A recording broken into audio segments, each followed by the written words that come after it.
It appears that Donald Trump hires the best people, the greatest people, the most loyal people, and so loyal, in fact, that one of them just got busted for storming the Capitol building.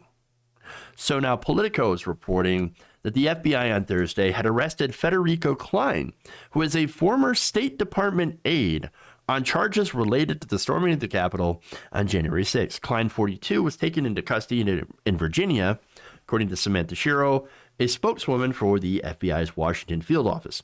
Klein had worked on Trump's 2016 campaign and then was hired at the State Department. Yes, the greatest people, best people.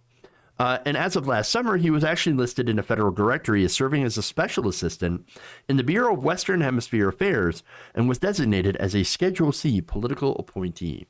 Yes. Klein was seen in video footage and other images dressed in a red Make America Great Again hat, of course, slacks and a dress shirt as he tries to break past a line of Metro PD officers in a tunnel near the West Terrace, according to the court documents. So this guy's in government and decided to throw in his lot with the violent extremists by becoming a violent extremist. Of course. Because of course. Now, this Klein, by the way, was still employed at the State Department as a staff assistant on January 6th when he joined a mob in the tunnel leading into the U.S. Capitol, according to the FBI. Then he allegedly physically and verbally engaged with the officers holding the line at the building's entrance, according to the complaint. After ignoring officers' orders to move back, he assaulted officers with a riot shield that had been stolen from police, the complaint said, and then used the shield to wedge open a door into the Capitol. Don't tell me that these people are patriots, okay? They didn't intend on violently overthrowing the government. And the fact that this is a federal employee, which, by the way, we find this out thanks to great reporting in The Intercept by Ken Klippenstein, who, reported on the fact that the FBI had actually received phone records between congressional aides and congressmen and the rioters themselves. So I just want to give a shout out to that great reporting. So now the mob, again, they knew what they were there for, and they knew what they were doing. They were just really bad at doing it. Okay. And so that's interesting, but it does show you as well the kind of people that worked for Donald Trump. I mean, you could say that Trump wasn't sending his best, but he was sending his most loyal. And that's fairly obvious. Okay. So now, more notable history for Mr. Klein. Previously, he worked as a researcher for the anti-LGBTQ hate group Family Research Council. Oh, good. We love these. We love the Family Research Council, don't we? That group's president was a close and former religious leader to President Donald Trump. Was appointed to the U.S. Commission on International Religious Freedom by then Senate Majority Leader Mitch McConnell, showing that they all kind of work together and boost each other. And so,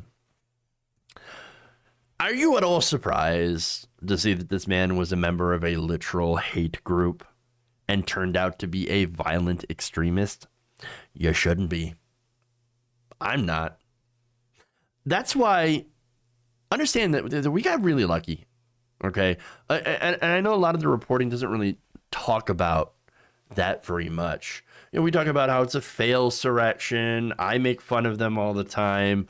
They're too dumb to read maps, having problems with MapQuest and finding Washington, D.C. Oh my God, Washington. D.C. doesn't exist on a map. D.C. has been dissolved. It's part of the deep state. But really, even though these people are incredibly dumb, and they are, they were very dangerous and they got a little too close. Okay, this was close for comfort. Too close. There were a lot of them there. They were violent and they had police backing, as some of them did. But we were lucky that they were unorganized and not very smart. Imagine if they were smart. And so we are also lucky that the institutions of this country were strong enough to hold them back.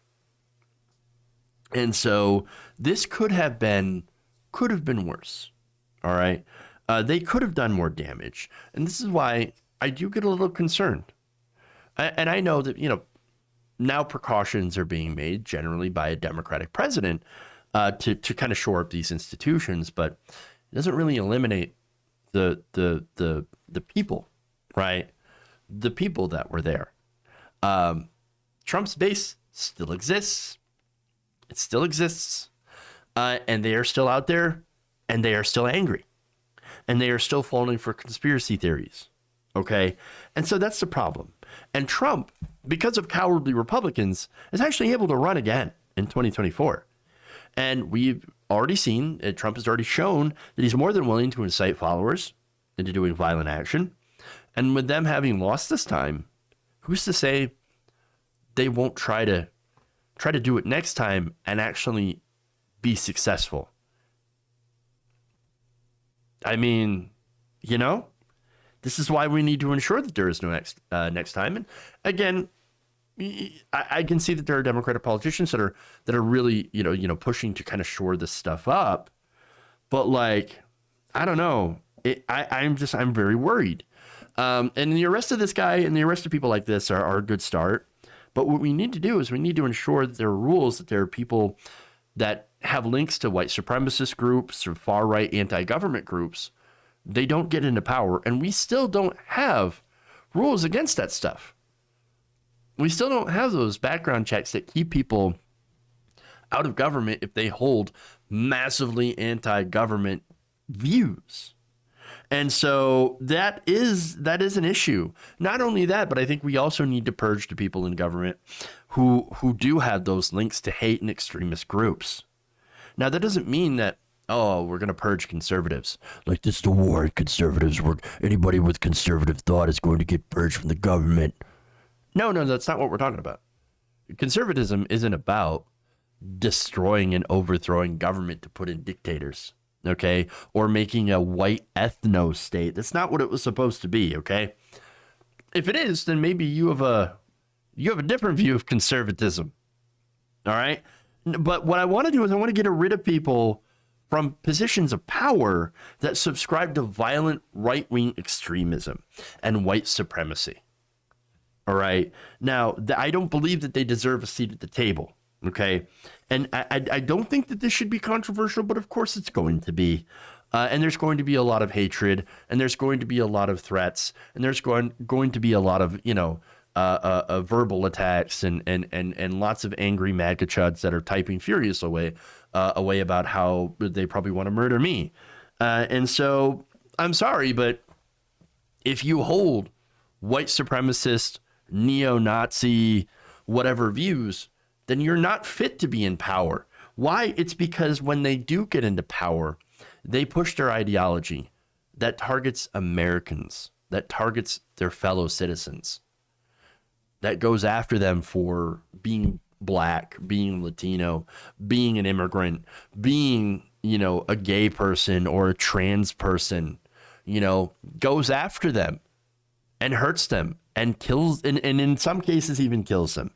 That's what their agenda is. And I'm sorry, that agenda does not deserve a seat at the table anywhere in this government, or just anywhere in general. If you enjoyed this video, please give us a like and share with your friends. You can subscribe and help out the channel by becoming a patron. It's patreon.com/Jeff Waldorf, or you can become a channel member as well by hitting the join button below.